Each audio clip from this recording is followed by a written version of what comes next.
دعا میں ایک ہو کر بیٹھ رہے تھے۔ سب سے بڑی بات کہ وہ خداوند کی حضوری میں ایک دل ہو کر چل رہے تھے۔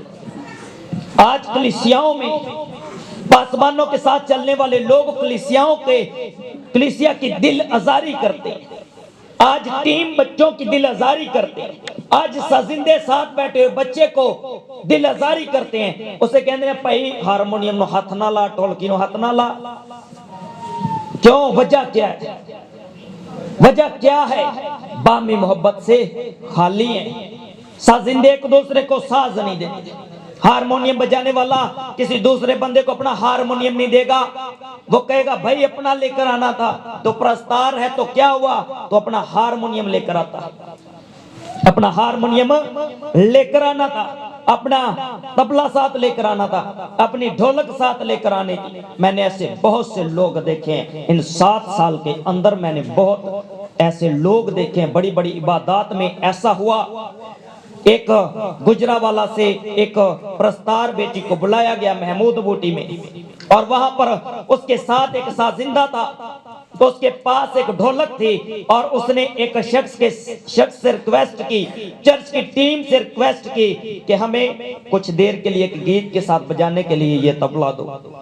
تو ٹیم کے لوگوں نے کہا نہیں، یہ طبلہ آپ کو نہیں مل سکتا، آپ اپنی ڈھولک کو پلے کریں اور اس گیت کے ساتھ بجائیں۔ میں آپ کو بتانا چاہتا ہوں، خدا کی خدمت میں اگر وہ ساز پیش کیا گیا ہے، اگر وہ ساز خداوند کی خدمت کے لیے دیا گیا ہے، تو پھر اس کے ہاتھ میں اور اس کے ہاتھ میں کیا فرق ہے؟ کیا کسی ایسے شخص کے ہاتھ لگانے سے وہ ساز خراب ہو جائے گا؟ وہ نہایت بری باتیں، وہ سب کچھ ایک جان کر کیا کر رہے تھے جی؟ چل رہے تھے، اور رسولوں کے ہاتھ سے عجائب ہو رہے تھے، معجزات ہو رہے تھے، شفائیں ہو رہی تھی، اور کلام خدا میں لکھا ہے کہ ہر ایک برکت پا رہا تھا، ہر ایک بلیس ہو رہا تھا۔ میرے ساتھ کھولیے گا رسولوں کے مال 5 باب اور 12 آیت سے ہم دیکھیں۔ اور رسولوں کے ہاتھ سے بہت سے نشان اور عجیب کام لوگوں میں ظاہر ہوتے تھے، اور وہ سب ایک دل ہو کر سلیمان کے برآمدہ میں جمع ہوا کرتے تھے، لیکن اوروں میں سے کسی کو جرأت نہ ہوئی کہ ان میں جا ملے، مگر لوگ ان کی بڑائی کرتے تھے۔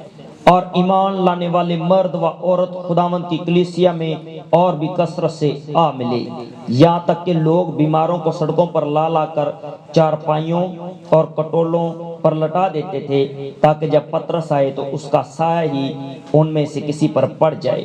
اور یروشلم کی چاروں طرف کے شہروں سے بھی لوگ بیماروں اور ناپاک روحوں کے ستائے ہوئوں کو لا کر کثرت سے جمع ہوتے تھے، اور وہ سب اچھے کر دیے جاتے تھے۔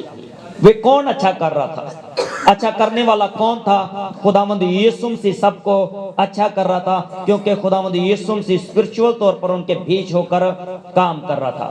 وجہ کیا تھی ان کے بیچ ہو کر کام کرنے کی؟ وجہ کیا تھی؟ کہ ان کی سوچ ایک تھی، ان کا پلان ایک تھا، ان کی دعائیں درخواستیں جو ہیں وہ الگ الگ ہو سکتی ہیں، لیکن ان کے اکٹھے ہونے کا مشن ایک تھا، اور وہ مشن کیا تھا؟ کہ ہمیں خداوند کی حضوری میں دعا کرنی ہے، ہمیں خداوند کے ساتھ مخلص ہو کر چلنا ہے۔ انہیں دوسروں کی لائف سے کوئی نہیں ہے، انہیں دوسروں کی پرسنل لائف سے کوئی چکر نہیں ہے، انہیں کسی کی اچھے کپڑے سے کوئی لینا دینا نہیں ہے، انہیں کسی کی اچھی چادر سے کوئی لینا دینا نہیں ہے۔ ان کا صرف فوکس کہاں پر ہے؟ اپنی لائف میں۔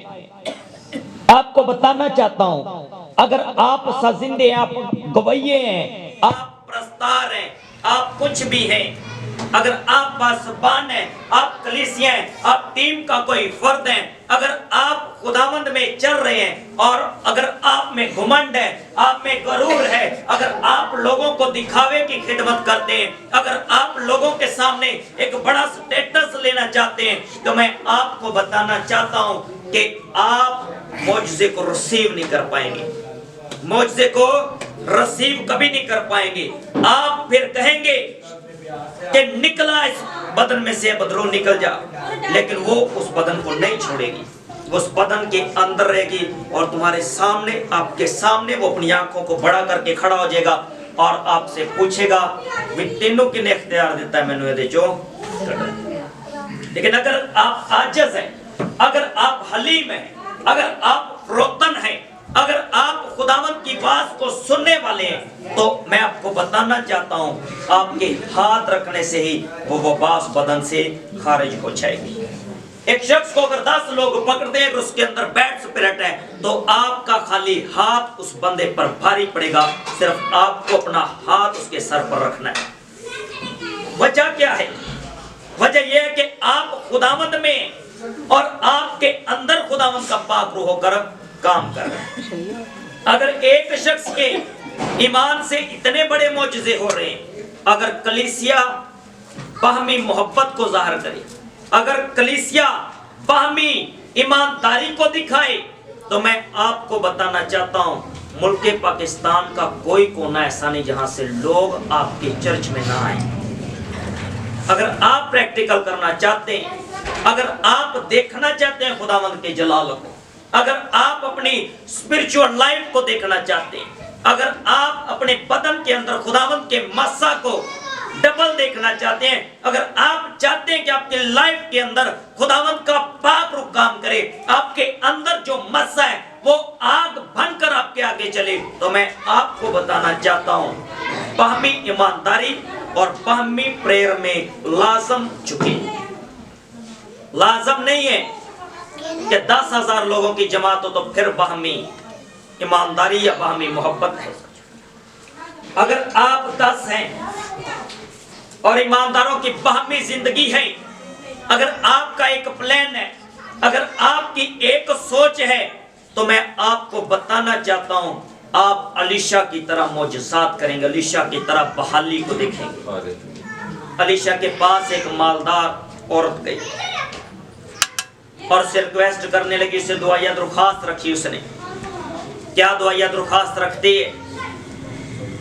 کہتی ہے کہ میرا بیٹا مر گیا ہے, یہ جو بیٹا مرا ہے یہ ایسے پیدا نہیں ہوا, یہ علیشا کے کہنے سے ہی پیدا ہوا تھا. علیشا کے منہ کے الفاظ جب اس کے کانوں میں گئے اور علیشا نے کہا کہ جا موسم بہار میں تیرے ہاں بیٹا ہوگا, وہی بیٹا مر گیا. واقعہ کیا ہے؟ موقع کیا ہے؟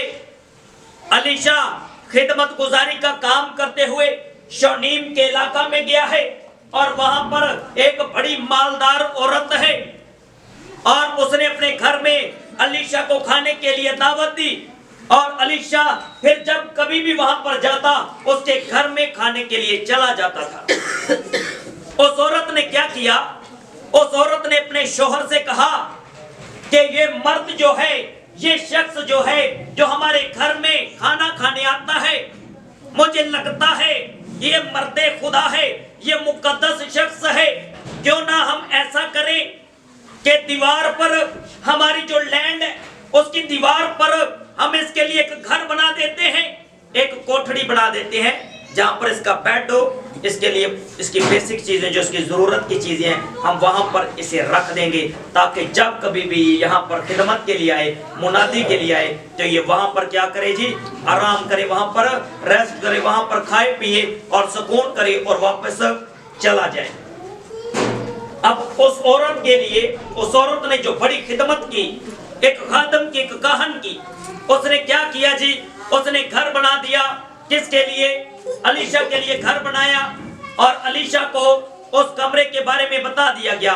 علیشا اس کمرے میں داخل ہو کر وہاں پر آرام کرتا ہے اور اپنے نوکر کو کہتا ہے اس عورت کو بلا جس نے یہ گھر بنایا ہے.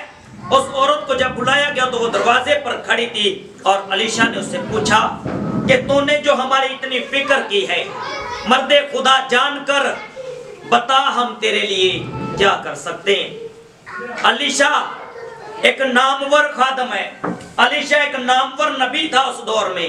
علیشا نے کہا کیا فوجی سردار سے تیرے لیے کوئی حکم کیا جائے کہ تیری کوئی درخواست ہو, تجھے کوئی چیز چاہیے, کوئی جگہ چاہیے, کچھ مال و دولت چاہیے، روپے پیسہ چاہیے، کوئی رتبہ چاہیے، بادشاہ سے تیری درخواست کی جائے، بادشاہ سے تیری سفارش کی جائے، کچھ کہا جائے، تیرے لیے کچھ کیا جائے، اس عورت کی خاکساری کو دیکھیں، اس نے ٹھکرا دیا دھن دولت کو، روپے پیسے کو۔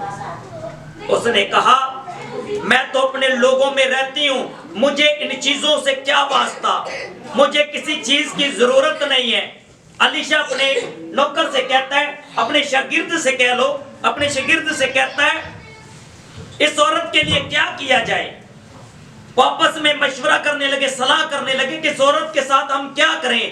اور اس کے کس نے کہا جی؟ جیازی، وہی شاگرد جس پر کوڑ آیا تھا۔ جیازی نے کہا کہ بھی عورت جو ہے یہ باج ہے، اس کے بچہ نہیں ہے، اس کے بیٹا نہیں ہے، اس کے بیٹی نہیں ہے، اور یہ اولاد نرینہ سے خالی ہے۔ اس کا شوہر جو وہ بوڑھا ہے، اس کے شوہر جو وہ بوڑھا ہے۔